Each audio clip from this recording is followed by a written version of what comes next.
When it comes to working with text in CAD, there are two primary font types, TrueType fonts and SHX fonts.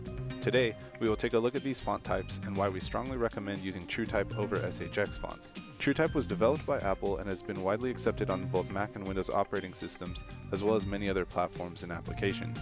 A big reason that TrueType fonts have become widely used is the fact that they are made with vector graphics, which allow them to print, scale, and display properly and consistently across platforms.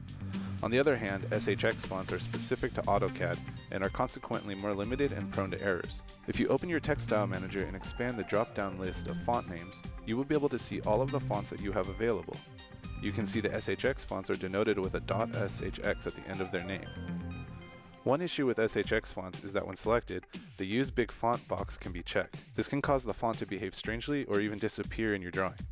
If we select a TrueType font, the issue is eliminated completely because the box is not applicable to a TrueType font. TrueType fonts will also be the preferred choice for working with PDFs. When creating a PDF, TrueTypes will be rendered much more accurately, allowing for more consistent printing. SHX fonts are specific to AutoCAD, so any PDF tools or service bureaus are going to be better equipped to print a PDF made with a TrueType font, which are more easily embedded into the PDF. And when it comes to importing a PDF, TrueType is the only option. If you open the PDF import tool, you can see that the option to import a TrueType is there, but you cannot import an SHX font from a PDF. Another major consideration when comparing the font types is quality control. Any legitimate TrueType font that you find or buy will have a complete set of characters, including special characters like the degree symbol, the plus and minus sign, the euro currency symbol, and others. This is not always the case for SHX fonts. An incomplete font can lead to missing characters, inconsistent printing, and trouble generating or sharing PDFs.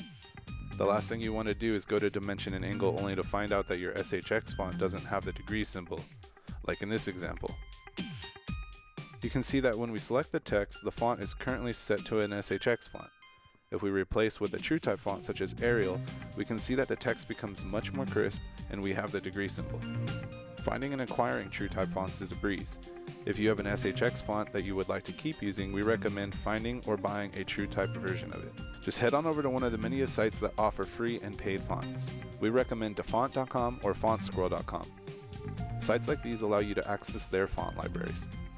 Once you find a font that you like, you can select it to see more information about it, including the cost, the font type, variations of the font, and the full character set. To install, download the file to a specified location on your computer. Then when you locate that file, right-click on it and select the option to install for all users.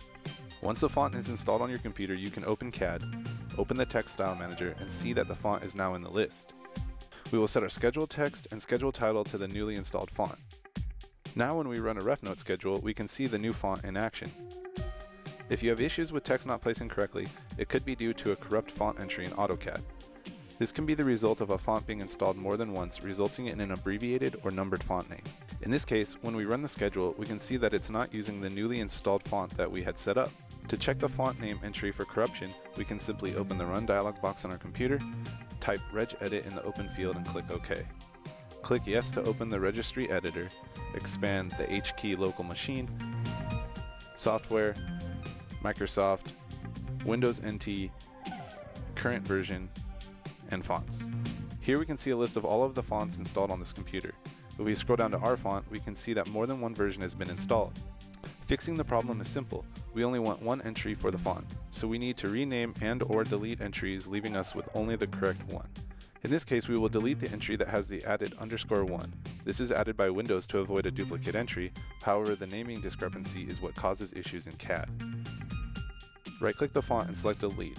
Once deleted, we can restart the computer, and when we open CAD to rerun our schedule, we can see that our font is once again working properly. For more power tips like the one you just watched, head on over to landeffects.com/powertips.